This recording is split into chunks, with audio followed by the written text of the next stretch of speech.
On this episode of the End of Tourism podcast. To create conditions for intercultural dialogue. And what is required for that mostly is time and disposition. So it's impossible that you could really know a place or a person if you have only enough time to take a couple of selfies and then run to the van for the next stop, no? So slow pace for sure is needed, disposition and openness for the encounter of what you know, and curiosity to see what is growing on the cracks. Welcome to the End of Tourism Season 2, Mexico. During Season 1, which is available in English on all major podcast platforms, friends and strangers throughout Mexico reached out and asked for conversations on what is happening in Mexico. With episodes in both Spanish and English, we have delivered. The episodes will touch on diverse themes including gentrification, deforestation and climate change, displacement, spiritual and psychedelic tourism, ecotourism, hospitality and interculturality, the industry itself, and the place of workers in it. We speak to activists, scholars, storytellers, and workers in order to find out what is happening behind the scenes and what can be done about it. Season 2 is dedicated to our late friend and mentor, Gustavo Esteva, elder and co-founder of the Universidad de la Tierra in Oaxaca, Mexico. These episodes have been planned and organized in collaboration with our compañeros and compañeras at the Unitierra, Oaxaca. They are dispatches from the resistance. On this episode, we are joined by friends from Oaxaca, Mexico, María, Itaka and Sergio Yeyo Beltran. Born and raised in Oaxaca, María has a major in English language and literature from the National Autonomous University of Mexico, UNAM, with a specialization in translation. After many years of working for tourism-based projects, she now works independently, providing specialized content production services that create authentic, soulful material that aims to benefit the places where the work is being done. Sergio Beltrán Arruti, better known as Yeyo, was born and raised in Mexico City. He moved to Oaxaca in 1997 to support and learn from indigenous communities. Sergio is the co-founder of the Universidad de la Tierra in Oaxaca and of Herramientas para Buen Vivir AC. In 2010, he was part of the pioneering team of the art of hosting meaningful conversations in Spanish and has organized multiple intercultural meetings around the world using these tools for dialogue. Together, we discussed the invasion of post-pandemic tourists and expatriates in Mexico, the consequences of gentrification in Oaxaca, the drought here, the idea of travelers versus tourists, the eco-washing of the tourism industry, and the McDonaldization of tourism. We then continue with themes of cultivating versus consuming culture, worker solidarity in the tourism industry, the notion that charity is not solidarity, and bringing a foundation of philosophy to the tourism industry. Almost 5 years ago, a friend of mine mentioned a statistic that in the Centro Histórico of Oaxaca, the historic center, 85% of the economy was tourism related. Since then, tourism has only intensified in this place, as it has in many others, operating as the world's largest industry. Now, what this means is that the majority of people who work in the Centro Histórico are working in tourism-related activities. Not every business is geared towards tourists or sells their goods or services to tourists, but the vast majority of the money that passes through there are tourism dollars. There might still be businesses specifically tied to the community and not tourists, such as clothing repair, hardware stores, butchers, and libraries, but it is the flow of money through tourism that makes up that 85%, probably now closer to 90 or 95% at times. Caught up in the consequences of this massive change via gentrification, touristification, and displacement are the people who work in this industry, often doing what they can simply to pay the bills, to eat, to pay rent, to pay for their children's livelihoods, and in some instances, to honor their home and their culture. Eventually, though, something has to give, and it's usually the very reasons that people have of visiting a place, such as the local hospitality, culture, and cuisine. This is the theme of our conversation today, the question of the workers. So welcome, Maria. Welcome, Yeyo, to the End of Tourism podcast. I'd like to start by asking you both what has changed in your lives here in Oaxaca. Maria, you're a native Oaxacan. Yeyo, you're originally from Mexico City, but Oaxaca has been your home for at least 25 years. The three of us, each of us, has worked in the tourism industry for many years. And I'd like to ask, what are the most notable changes you've seen in the city as a result of tourism in your lives and in your time here? Well, hello Chris, hello Yeyo, hello to our audience listening today. And well, I think Oaxaca is right now a bit of a ever-changing animal, very, very hard to predict. After the pandemic, things have changed a lot. I thought, it was going to be empty and everyone was going to be broken. But now it seems that there are a lot of very new businesses blossoming. A lot of them are not entirely local. So you can see there is a big migration of digital nomads, but also other entrepreneurs, people from northern Mexico, but also of other parts of the world. So yeah, it's changed a lot in the last years, but it has been changing a lot since I was born. So I'm kind of used to it, but I think these last years have been way more dramatic than before. Oaxaca used to be a very peaceful town of cobblestone streets, and now it's really starting to have a very, very, not big, but sort of medium-sized city vibe. And yeah, but it's not so peaceful. A lot of traffic. A lot of noise, and of course the prices and everything are increasing, and poverty is also increasing. So it is the extremes are just going further and further between each other. So it's a very dramatic moment for Oaxaca right now. Hello Chris, hello Maria, thank you for the invitation to this conversation.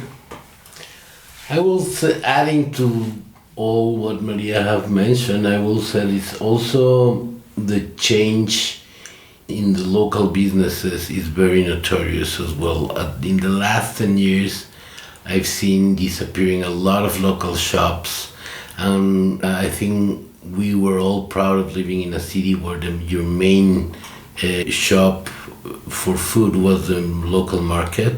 Markets are tending to disappear in Oaxaca or gentrify and become more another providers of services for tourism that supplying local population.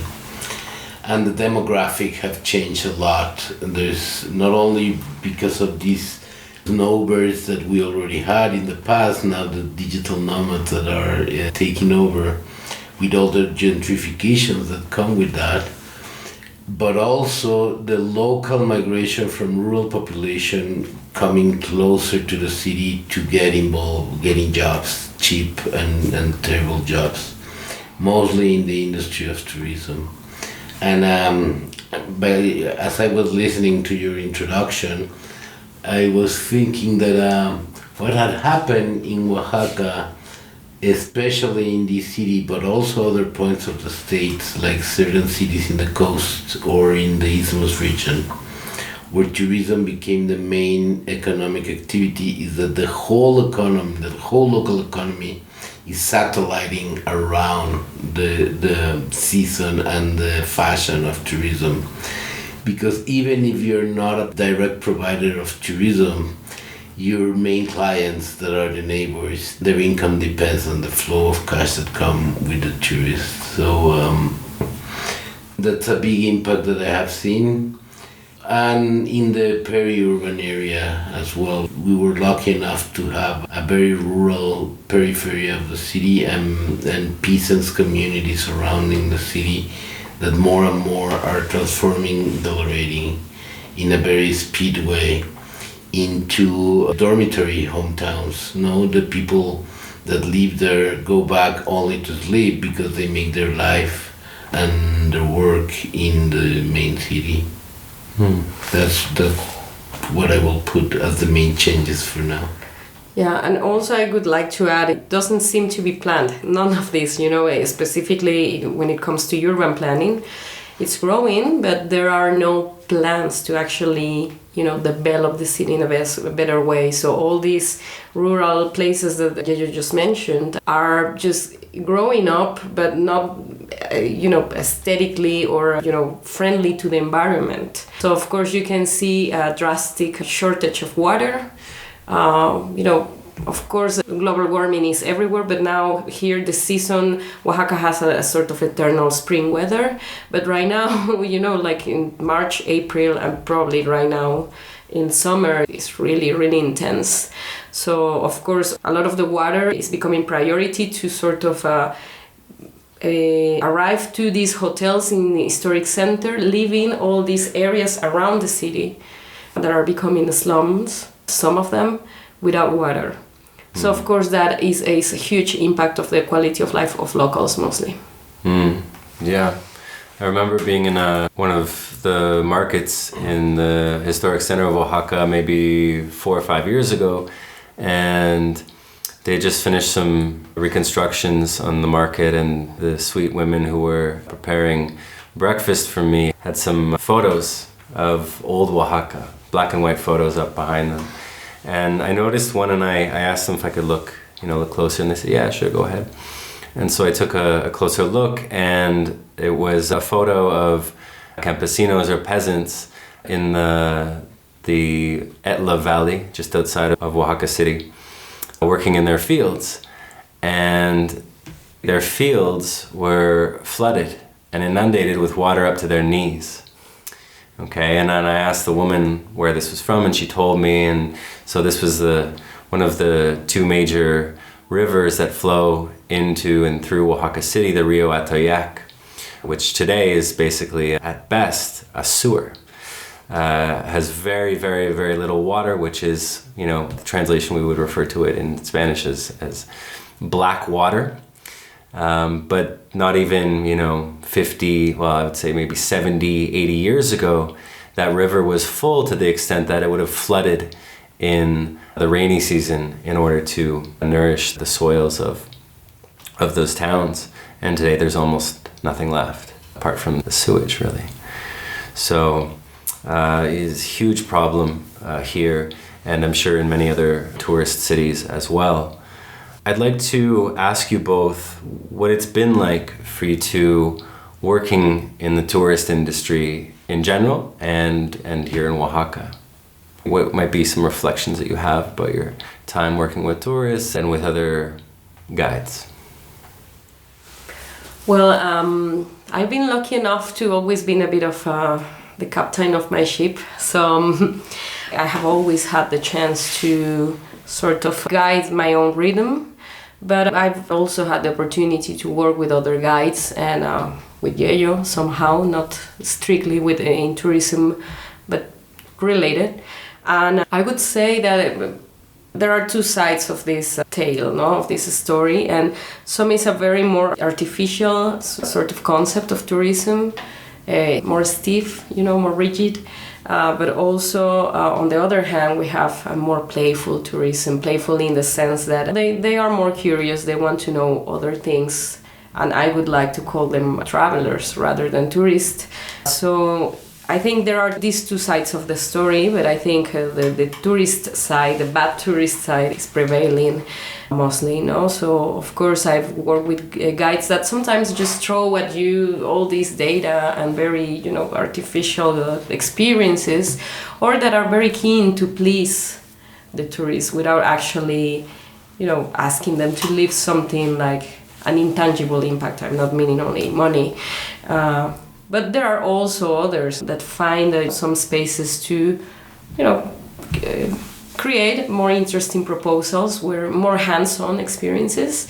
But right now, I'm not sure how is it. No, that I have just told you, it's been my experience for the last 13 years, which are my years as working in this world. But right now it's very hard for me to explain what's going on, because I see that there are a lot of people that are super aware of what's going on, and they're very critical about all these bad practices, but others that have the flag that they want to change things, but they don't. They just want to do it for the gram, basically. Quite a hollow experience, no? They give a face to, social media, but as soon as the camera is off, then they're back on their phones, and it's not very deep. But well, and not everything is that bad. There are some people that are still quite aware of the do's and the don'ts. So myself, as well as Maria was describing, has been lucky enough to be a freelance in my relation with tourism. So I'm lucky enough to choose what is the kind of work I want to be involved in, and I've been more working in what I call the academic tourism, designing and hosting learning journeys and student abroad programs. However, more and more, those kind of experiences are as like as being a normal tourist. I also agree and celebrate the distinction between a traveler and a tourism. But even the different categories inside the industry of tourism lately are more and more closer than ever between them, because the main thing is that tourism or traveling have become a consumption of an experience, and the best self-serve and instant delivery that you can get is what people are catching more oftenly. So on that sense, I have not, but I've been consultant for a lot of restaurants and businesses directly involved in the industry, and what I could see there is that it's a very precarious line of work. So there's a lot of these, what I've been calling the McDonaldization of the industry of tourism, try to pack everything in one size fits all, is also induced by these really precarious source of jobs that do not allow people to specialize or to go deep in the learning of how to be in the service industry with a better position. But we live in a city with a lot of cracks in the infrastructure for tourism, so that allowed us to curate and create a different activities and experiences outside of the mainstream. But it's not that common in the rest of the industry, I will say. Yeah, there's this notion that tourists and tourism consumes, right? It consumes culture. And, we've spoken a little bit about this on the pod previously, but there's some who will say that people arrive consuming culture in part because they don't have any where they come from, or that there's no manner among themselves, no achieved way of cultivating culture within the places they come from. And so, what do you think can be changed, I guess, in regards to the dynamic between the people that come to explore and learn about culture, whether they consume it or not, and the people such as ourselves who often work in ways to try to evade and even subvert and reverse the consumption of culture? So it's a nice metaphor that they consume culture, but the reality in my perspective is that their culture is consumption, and that is the source of the problem. So they consume folklore, not culture, because that's what they know how to do. That's their experience of life, is buying what I need. And the cheapest, the fastest, it will be the most convenient. No? So when you travel with that baggage, then you reproduce that wherever you go. So there's no point of contact or interaction with other culture, or not even with another type of person, because they are not open for that. What they want is a product, is a commodity to take home as a souvenir, and if it's cheap enough, maybe too, so they could give one to the neighbors. But what I think Maria do in her work very, very brilliantly, especially around food, and I try to do with another source of knowledge, putting like mainstream students in contact with other ways and other sources of knowledge, is to create conditions for intercultural dialogue. And what is required for that mostly is time and disposition. So it's impossible that you could really know a place or a person if you have only enough time to take a couple of selfies and then run to the van for the next stop, no? So slow pace for sure is needed, disposition and openness for the encounter of what you know, and curiosity to see what is growing on the cracks, because without that curiosity you will not even cross with something different, because the mainstream have all this scenography already in the tourist interesting points that cover reality and put the show in front of it, no? But if you're curious enough to look in the cracks of those scenarios, then you will probably find amazing opportunities of interact with other things. But again, you cannot label that tourism, because it doesn't fit in this idea of consuming a commodity as cheap and as fast as I can. Thank you. It's very interesting. I love the concept that Yeyo just brought to the conversation now, because it's about curiosity. I studied English literature, and I remember this teacher telling us that, well, he was quoting a writer, but he said, well, you should have a willing suspension of disbelief. So that means to let yourself be surprised in a way, you know? So I think we have to redefine tourism in so many ways, to think of tourism of this, like Yeyo said, in a sort of a intercultural thing, like I would like to say in a two-way cycle, no, that goes on one way and then comes back, but not a straight line, but something that has to be round. But also I think if we want to speak the capitalist language, okay, let's do it, we can do that. We have to be very flexible, I would say, to think of solutions. And, the basic concept of buying things is a bit of a negotiation always, no? So when you buy something, maybe the other one is also asking for something. And I would say in this case, is something we need to do.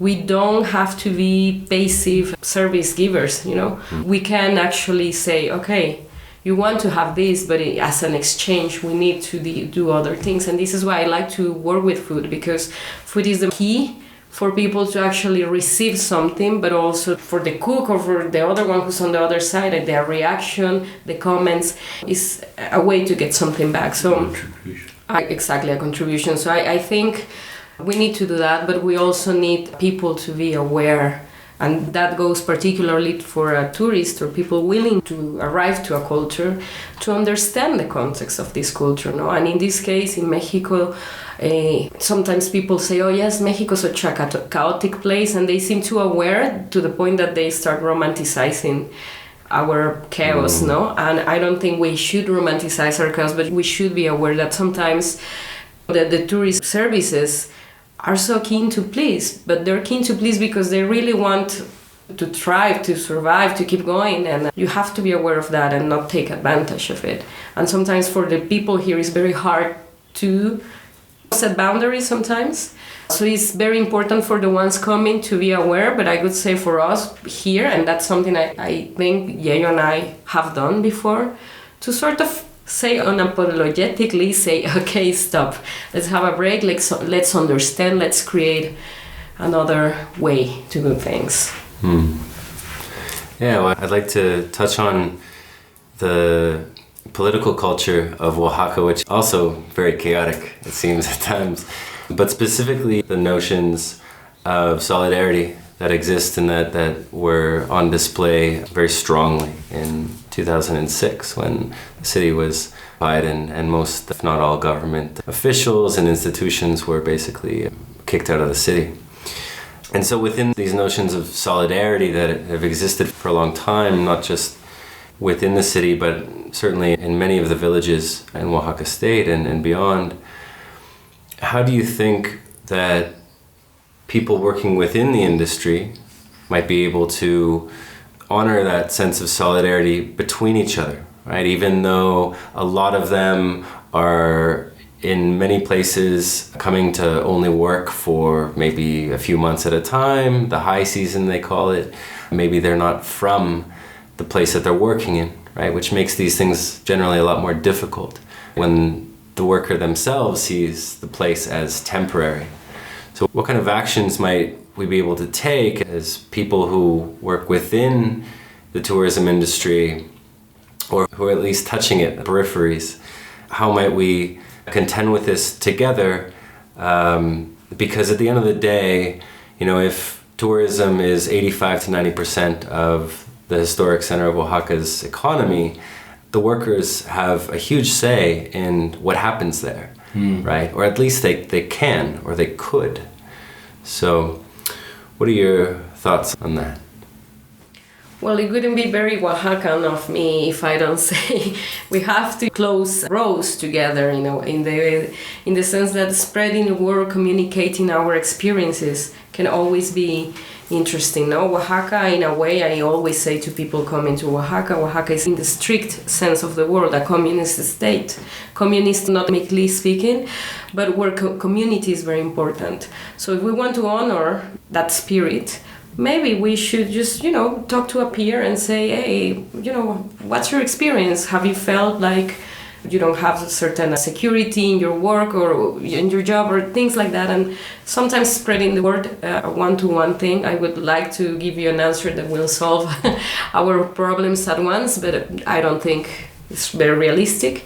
But, you know, hand in hand, head to head, talking and communication, I would say, is key to share experiences, but also like this, to promote awareness. We are entitled to have our own demands with a healthy respect, in the sense that not demands like, crazy, aggressive, but to know my work is valuable, no? It has a value, and therefore, this is why I reserve to give the same that I'm giving. Yeah, receive what I'm giving, no? So I would say that would be sort of a starting point.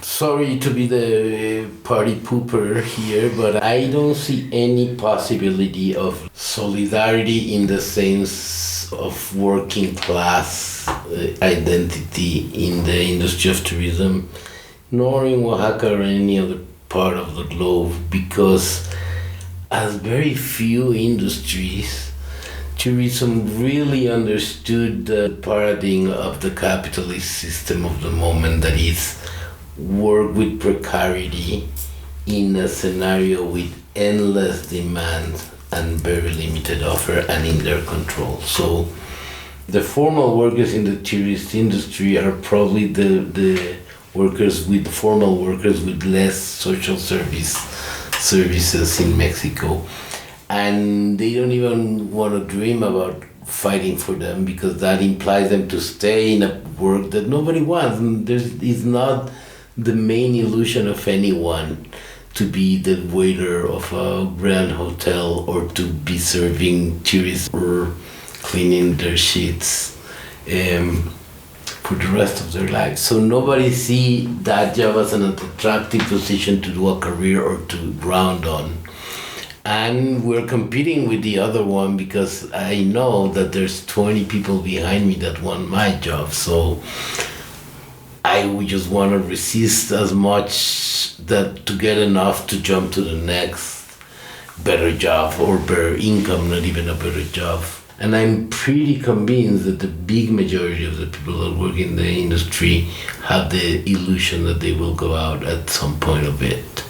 So in that sense, I don't see that solidarity. But however, if you think closely about this, that waiter that will not move a finger to defend his or her rights or their peers' rights is the same one that took the city for 8 months and do barricade and feed their neighbors in 2006.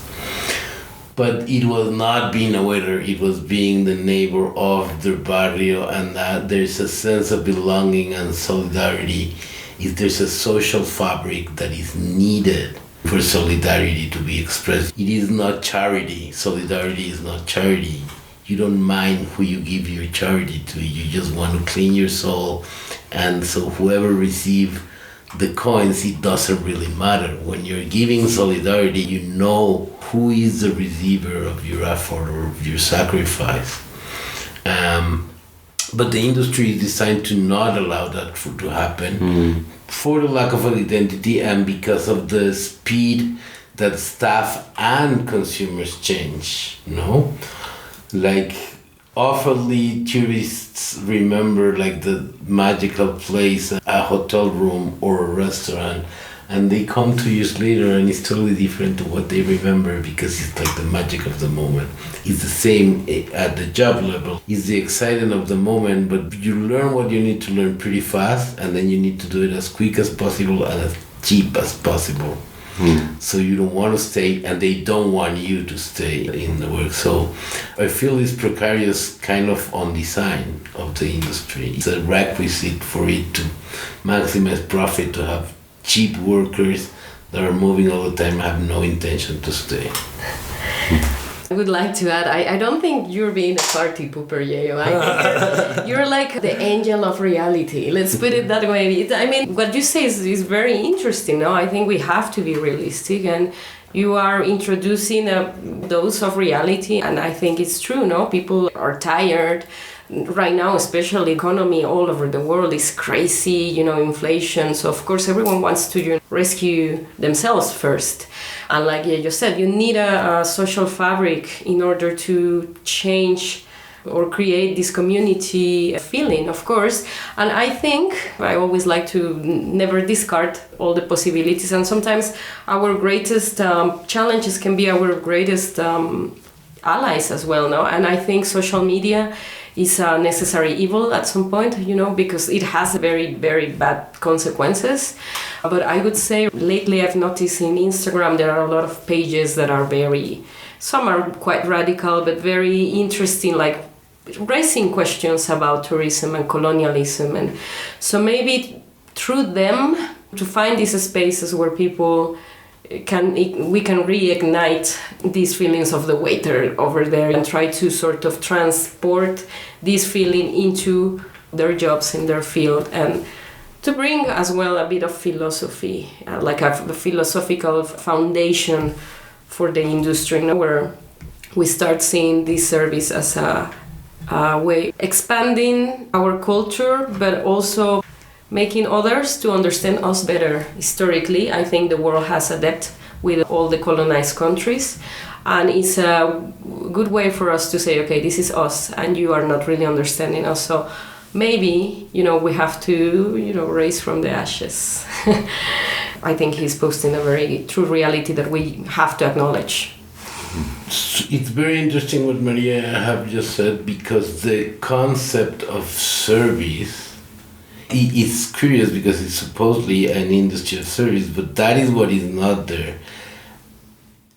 And the only way to restore that sense of wanting to serve the otherness is to recover the sacred dimension of being in service that is not possible when what you're in service of is a commodity. So that's why these more curated, personalized, based on curiosity experiences are more likely to give you a different result than a pre-pack tour or whatever mainstream way of entertainment that the tourism is offering in the world. Thank you to you both. Yeah, so much there. We need to start thinking about these things more deeply and maybe not just on a superficial level, but with, as you said, Maria, with a sense of philosophy, which, might also bring with it the notions of what hospitality means or meant to our people ancestrally, how that's changed over time, how those changes have also removed the community fabric, right? of a place and the people and what it might take to get back to that, or to at least find a way to seed something new that resembles and remembers all of those things that are the basis for solidarity amongst people, and not just workers, right, but people coming from abroad as well. I'd like to thank you both deeply for your time today, and this is I'll just point out to our listeners, our second interview together. I'd like to thank you both for speaking both in your mother tongue and in English as well for our listeners. Might you have any final words before we depart? Well, I just want to add, and something that we actually added and acknowledged also in our first interview and conversation, is we have to be always aware. No, I think awareness is a word that is very important to have in mind.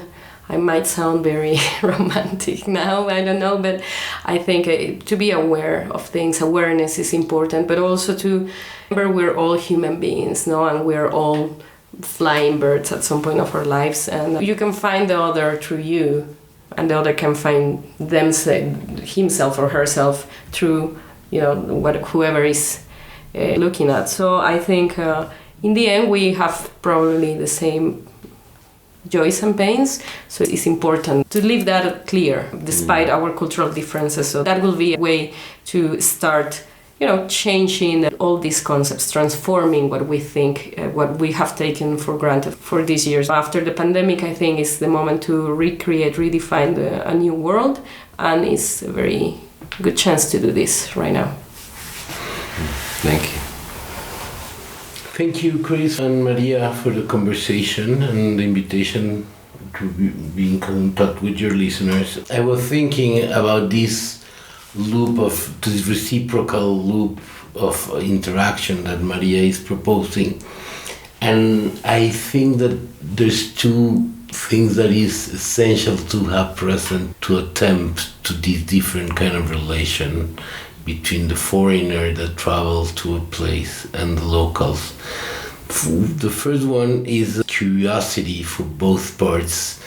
Hospitality is not only in unidirectional relation, like there's the joy of giving, that is what I get when I'm being hospicing you, right? The sacredness of being in service. And that willingness of openness and that curiosity of what is the other have to offer me and what could I offer back, not in a transactional way, but in a bonding way. No, a transaction, when you pay for a service, you're cutting your social relation with that person because I already pay you, I don't owe you anything. But when you are hosted by the other, there's no coin that could pay what you are receiving, but there's something that you could offer that might not be equal in value, but is as important for the receiver that is offering you something back. So that loop needs more reciprocity and less transaction to be a virtuous one, and I think will help a lot the interactions between humanity now that we're moving around the world, inevitable more than ever. Yeah, I think we should be more travelers, less tourists. To be responsible about that is very important too. Thank you both. Is there a way that our listeners can either get in touch with you or find out more about your work online, perhaps? Yeah, about my work, it's all little glances of it concentrated in the webpage of the organization Herramientas para el Buen Vivir AC. The website is buenvivientes.org. And there's a link there particularly to the Art of Hosting in Mexico webpage that might give you an idea of what I do in this area of work. And you can also always reach me in my personal social media as Yeyo and Wax with YEYOENOAX. Well, thank you, Chris and Yeyo and the audience for this conversation. This second one gave me a lot of food for thought. A lot of the things that Yeyo mentioned keep me thinking. You can find me in Instagram. Basically, right now I'm more like in the consultancy side, although I sometimes offer experiences, and I write about food. So you can find links and link to my official website in my Instagram, which is María Itaka, so it's María, the name, Itaka, in Instagram. Perfect. Thank you both. I'll make sure that our listeners have those details on the End of Tourism website when this episode launches. Take care. Thank you. Gracias. Thank you for listening to the End of Tourism podcast.